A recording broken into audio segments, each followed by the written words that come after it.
අපි පිරිවෑ ලේඛනයක් හදන්න ගමු. පේපර් එකේ 7 වෙනි ගාන පිරිවෑ ලේඛනයක් අපිට තියෙනවා. බලන්න කියනවා සීමිත පියස උළු සමාගමේ ගානක් දීලා සාමාන්‍ය සෙකන්ඩ් පේපර් එකේ මේ වගේ ගානකදී අපි පිරිවෑ ලේඛනයක් හදලයි උත්තර ටික ලියන්නේ. මේවා අපි හදමු.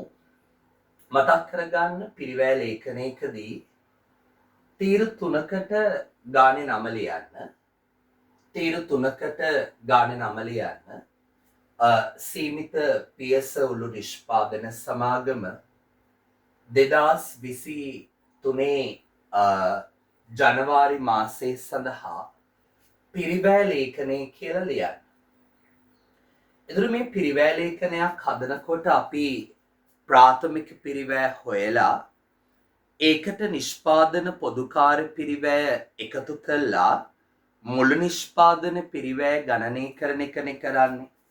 ඒ නිසා අපි ඉස්සෙල්ලාම ගන්නවා ප්‍රාථමික පිරිවෑ. ප්‍රාථමික පිරිවෑ කියලා ලියලා ප්‍රාථමික පිරිවෑයේ පළවෙනි මූලිකාංගය තමයි ඍජු ද්‍රව්‍ය පිරිවෑ. දැන් මේ ගානේ තියෙන ඍජු ද්‍රව්‍ය තමයි අමුද්‍රව්‍ය.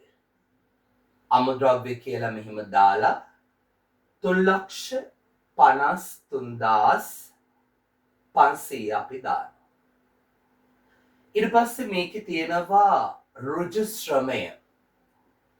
ඔයා දන්නවා ඍජු ශ්‍රමයට අනිවාර්යයෙන්ම නිෂ්පාදන වැටුප් කියන්නේ ඒ භාණ්ඩය හදන කෙනාට ගෙවන වැටුප. ඍජු ශ්‍රමය 85000යි. ඊට පස්සේ තියෙනවා අපි ඍජු වෙනක් තියනවද කියලා බලමු. තියෙනවා මේකේ ඍජු වෙනක් පිරිවෑ තියෙනවා. ඍජු වෙනක් පිරිවෑ 10000යි. පුතේ මම මේකට අදාළ නැති වුණා පොඩි වෙනත් කාරණා දෙකක් ඔයාලට මතක් කරන්නම්. ඇසුරුම් සඳහා දරන පිරිවෑ. දැන් මේක උළු නිෂ්පාදනයක් නිසා ගැටලුවක් නැහැ. ඇසුරුම් සඳහා දරන පිරිවෑ තිබ්බොත් ගානක ඒක ඍජු වෙනක් පිරිවෑයක් ලෙස දාන්න අමතක කරන්න එපා.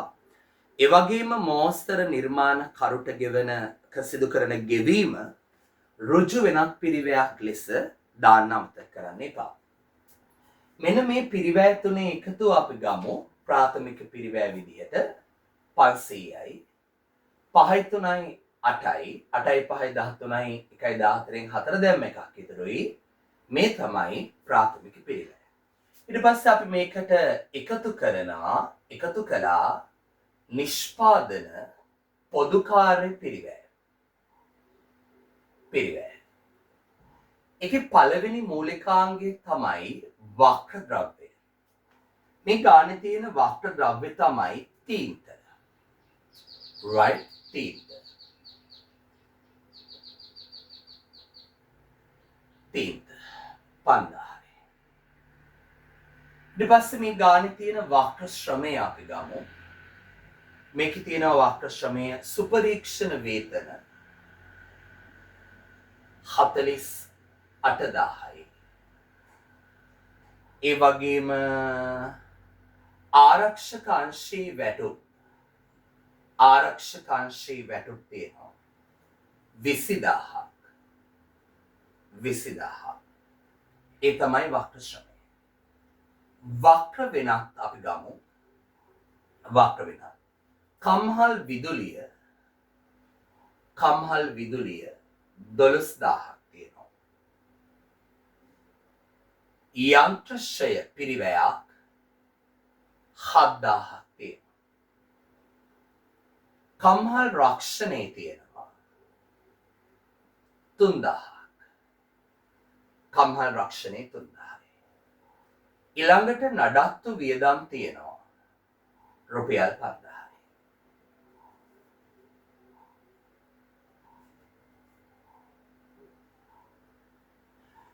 මේ තමයි පොදුකාර පිරිවෑ ටික අපි එකතු කරමු 0.3යි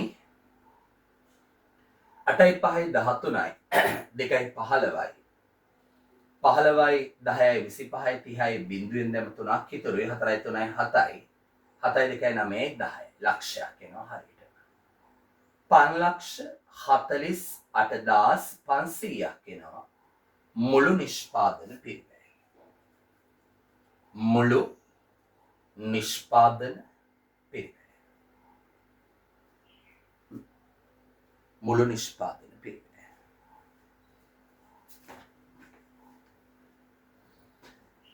ඊට පස්සේ අපිට අහනවා ඒකකයක විකුණුම් මිල. පුතාලා ඒකකයක විකුණුම් මිල හොයාගන්න කලින් ඒකකයක නිෂ්පාදන පිරිවැය හොයාගන්න ඕනේ. සූත්‍ර ලියලා හදන්න. කොහොමද හොයන්නේ? මුළු නිෂ්පාදන පිරිවැය නිෂ්පාදනය කළ ඒකක සංඛ්‍යාවෙන් බෙදනවා. 5,48,500යි උළු කැට හදලා තිබ්බා 1 ලක්ෂයක් කියලා තියෙන බබා හදාගන්න 10,000ක් පේපර් එකේ පොඩි printing mistake එකක් 10,000. එතකොට 10,000න් බෙදුවාම උත්තරේ එනවා 54% ගාණක් එනවා. 85ක් විතර එනවා. හදාගන්න.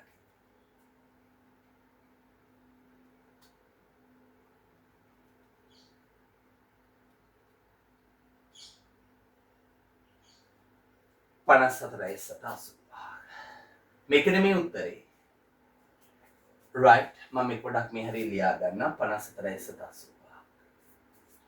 දැන් අපින් අහන්නේ ඕක නෙමෙයි. අපි ලියනවා සූත්‍රය අපිට ඕනේ. මොකක්ද? ඒකකයක විකුණුම් මිල සමානයි ඒකකයක නිෂ්පාදන පිරිවැය ධන ලාභාන්තිකය. කොහොමද හැදෙන්නේ? 54,85ට ලාභාන්තිකයේ තියාගන්නවලු 100%ක්. ඊට පස්සේ 54,85 ධන 54,85න් 100%. ඒ කියන්නේ 54,85න් 10%ක් කියන්නේ 5,4,8,5ක්. ඒ කියන්නේ ආසන්න වශයෙන් 5,50. එකතු කළාම 5,50 රුපියල් 60,35ක් වගේ ආසන්න වශයෙන් රුපියල් 60ක් විතර දාන්න. right. ඔන්න පිරිවැය ලේඛනයක් හදන හැටි. sorry අපි කතා කළා.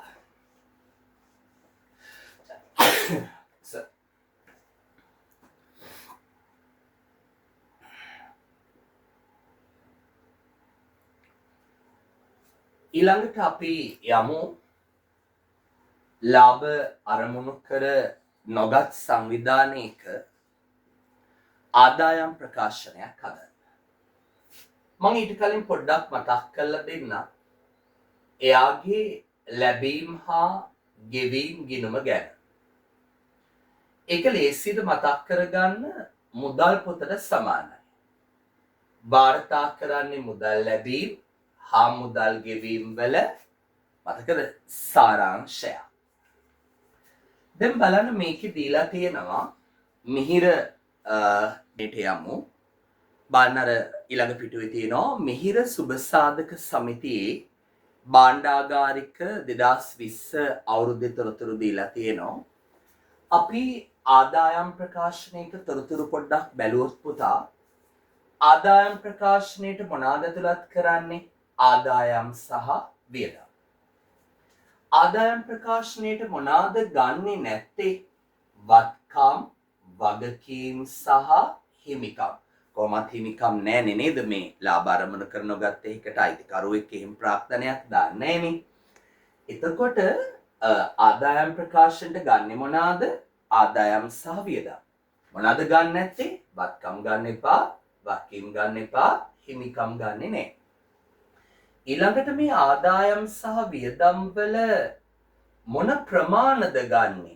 ලැබිච්ච ප්‍රමාණය නෙමෙයි, ගෙවපු ප්‍රමාණය නෙමෙයි, කාලච්ඡේද ප්‍රමාණය. මොකද්ද අපි ඒකට කියන්නේ? උපචිත පදනම අනුව. එහෙනම් ආදායම් ප්‍රකාශනයක් හදනකොට මොනවාද ඔයගොල්ලෝ සැලකිලිමත් වෙන්න ඕනේ? අපි ඇතුළත් කරන්නේ ආදායම් සහ වියදම් මොන ප්‍රමාණද ගන්නෙ? ලැබිච්ච ගෙවපු ප්‍රමාණ නෙවෙයි, කාලච්ඡේද ප්‍රමාණය. මොනවාද ගන්න නැත්තේ? වත්කම්, වගකීම් සහ හිමිකම්. ඉස්සලා පටන් ගමු මේ මෙතන තියෙන ගැලපුම් වගේ සටහන් වලින්. එක්කෙනෙක්ගේ සමාජික මුදල 200යි, ඒ වගේ සමාජිකයෝ 500යි. එහෙනම් සමාජික මුදල් කියන්නේ ආදායමක්. කීයද ආදායම? 200 ගානේ 500ක් කියන්නේ පැටව රුපියල් ලක්ෂයක්. ගොඩනැගිලි කුලී 10000ක් ලැබෙන්න තියනවලු. ඒ කියන්නේ ආදායමක් ගෙව් එකක් ගැන මේ කියන්නේ. බාන ගොඩනැගිලි කුලී ආදායම උඩ කීයක් තියනවද මේකෙක් දීලා? 15000යි. ගොඩනැගිලි කුලී ආදායම ලැබිච්ච ගාන 15000යි, ලැබෙන්න තියනවලු 10000ක්. එහෙනම් කාලච්ඡේද ගාන කීයද? 25000යි. දුරකථන ගාස්තු 500ක් ගෙවිය යුතුයි. බලන්න දුරකථන ගාස්තු කීයක් ගෙවලද කියලා. 1500ක්. 500ක් ගෙවිය යුතු නම් 2000යි ගාන. කාලච්ඡේද ගාන. ඒක ටික දාමු. සමාජික මුදල් දැම්මා. 1 දිනට ශේෂය දාන්න එපා. මුදල් ශේෂය කියන්නේ වත්කම්. වත්කම් දාන්නේ නැහැනේ පුතේ. ආධාර ගෙවීම. ආධාර ගෙවීම කීයද ගාන? 6000යි වියදම. ගොඩනැගිලි කුලී ආදායම් දැම්මා. පරිත්‍යාග ලැබීම. පරිත්‍යාග ලැබීම. පරිත්‍යාග ලැබීම 50000යි. දුරකථන ගාස්තු දැම්මා. පුවත්පත් මිලට ගැනීම. පුවත්පත් මිලට ගැනීම 2000යි. 2000යි. සෞඛ්‍ය කඳවුරු සඳහා වියදම් 25000යි. පුතේ ලීබඩු මිලදී ගැනීම දාන්නේ නැහැ. ඇයි? ලීබඩු කියන්නේ වත්කම්නේ. වත්කම් දාන්නේ නැහනේ. එහෙනම් ඔච්චරයි. දැන් මෙතන එනවා 1,75,000ක්. චෙක් කරමු වියදම් ටික හරිය නේද? ආධාර ගෙවීම දැම්මා. පරිත්‍යාග දුරකථන ගාස්තු දැම්මා. පුවත්පත් පිළට ගැනීම දැම්මා. සෞඛ්‍ය කඳවුර දැම්මා. මේ ටික එකතු වෙනවා 25යි 5යි 30යි 33යි 35000ක් එනවා. අඩු කළාම 1,40,000ක් එනවා. අතිරික්තය. අතිරික්තය. අතිරික්තය. මේක හදා